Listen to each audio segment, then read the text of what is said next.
And we're back. Are we back? We're back. That was excellent. Thank you, sir. All right. So where were we? History's bullshit. That's right. Yeah. And Elon Musk has all the secrets. He's got something. He's got some secrets.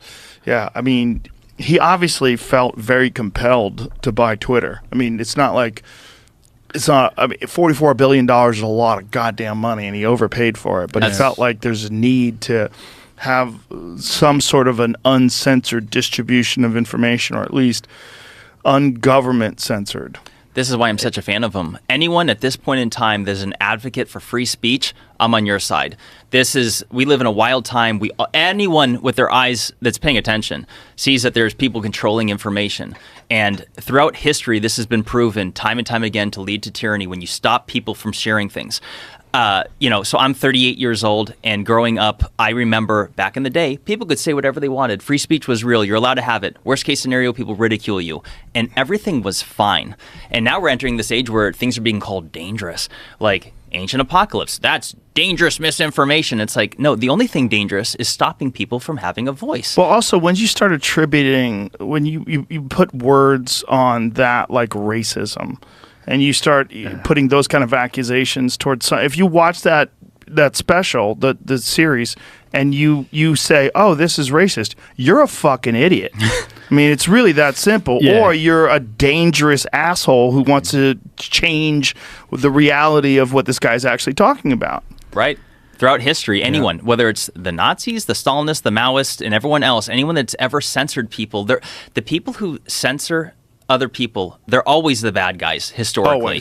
Always. 100% of the time. And it always leads into a bunch of people getting hurt.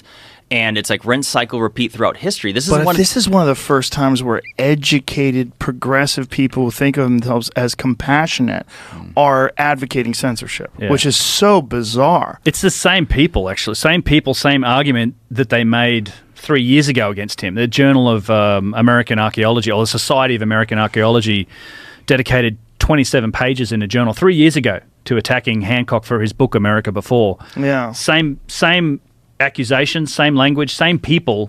And then what happened was when his show comes out and it's got you're there. I think Jordan Peterson was in one of the clips, and I think it triggered some of the more maybe left-leaning publications to go and look for what are the arguments being made against this, and then all those talking points get amplified and boosted, and it becomes this much bigger thing. But they're just terrified that they're losing control of the narrative. I mean, that's the big part of it, and it's the same problem they have with this podcast, the same problem they have with a lot of things that can become very popular that they can't control. Right. They just hate the fact that people are just able to discuss things openly and freely without them being in control of it and getting all their greasy fucking fingers all over stuff. Right.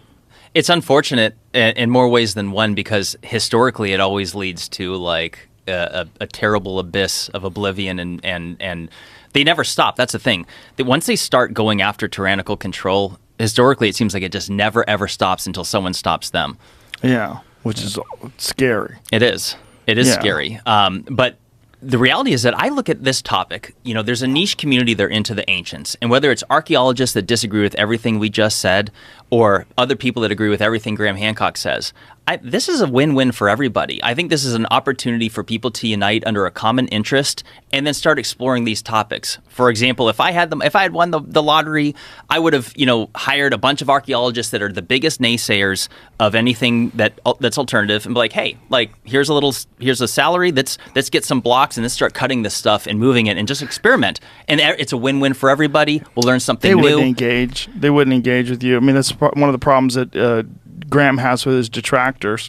They say they'll debate him, but then when he offers them to debate him, they scurry away and hide. Right. Because I think they all kind of know, and I don't think they're necessary anymore. Thanks to people like you guys who have really just examined all of the actual evidence without any biases or any sort of ulterior motive in any narrative that you're trying to promote. You're just looking at it going, what is it? This is wild stuff. And thank you. Because of the fact that you guys exist on these platforms like YouTube, where you can get millions and millions of views. I mean, there are no mainstream archaeologists that are getting millions of views on their stuff. It's just that's why they're bitter, envious, and jealous. Yeah, it does drive them crazy. They actually talk about it in some of these articles. It should. They suck. This You guys is suck at you suck at distribution of information, and Yeah. you're ignoring the most interesting stuff. Yeah. Right. You know, when you're looking at the evidence of Atlantis, or if you're looking at these similar construction methods that exist all over the world, like how, what the fuck is the real truth here? This is what's so interesting. So a lot of people criticize us or Graham Hancock, like, you're not archaeologists, you're not historians, you can't be trusted. But I'm like, having outside eyes come in is so important. Let me give you a quick little example I shared with Ben the other day. So I came from Target. I was investigating fraud with them, busting employees that stole from the company.